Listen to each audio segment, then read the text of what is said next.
मुख्यमंत्री एकनाथ शिंदे आज इकडे वरळी मतदारसंघामध्ये आलेले आहेत। वरळी भागाची पाहणी करताना ते दिसत आहेत। या ठिकाणी गणपतराव मार्गावर कॉन्क्रिटीकरण खरं तर त्याचं काम सुरू आहे आणि त्याची नुकतीच पाहणी मुख्यमंत्री एकनाथ शिंदे यांनी केली आहे। आज मुंबईतली पाहणी दौरा तुम्ही सकाळपासून सुरू केलेला आहे। सगळ्यात आधी कोस्टल रोड भागाची पाहणी केली, त्यानंतर आता गणपतराव मार्ग।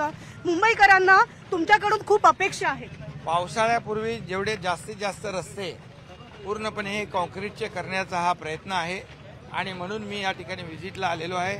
जेवढ्या पहिल्या फेजमध्ये 400 किलोमीटरचे जे रस्ते घेतलेले आहेत हे पावसाळ्यापूर्वी जूनपूर्वी जास्तीत जास्त लवकर झाले पाहिजे। त्यासाठी मशिनरी आणि त्यामध्ये आपल्याला मॅन पॉवर वाढवणे या सगळ्या सूचना मी दिलेल्या आहेत आणि म्हणून जे काम लवकर करतील त्यांना इन्सेंटिव्ह पण देण्याचा निर्णय घेतलेला आहे। त्यामुळे मला वाटतं याचा चांगला परिणाम होईल आणि लवकरच हे रस्ते आमचे पूर्ण कंप्लीट होतील। हा मतदारसंघ खरं तर आमदार आदित्य ठाकरे यांचा मतदारसंघ आहे आणि त्यामुळे या मतदारसंघातली कामं जी अपुरी आहेत ती लवकर पूर्ण कधी होतील म्हणून सगळ्यांचंच लक्ष या मतदारसंघाकडे होतं। मतदारसंघ कुणाचा आहे हा विषय महत्वाचा नाही, मुंबईकर महत्वाचा आहे आणि हे प्रकल्प महत्वाचे आहे। त्यामुळे संपूर्ण मुंबईमध्ये या ठिकाणी जे रस्ते आम्ही घेतलेले आहेत हे रस्ते वेळेत कंप्लीट झाले पाहिजे यासाठी हे काम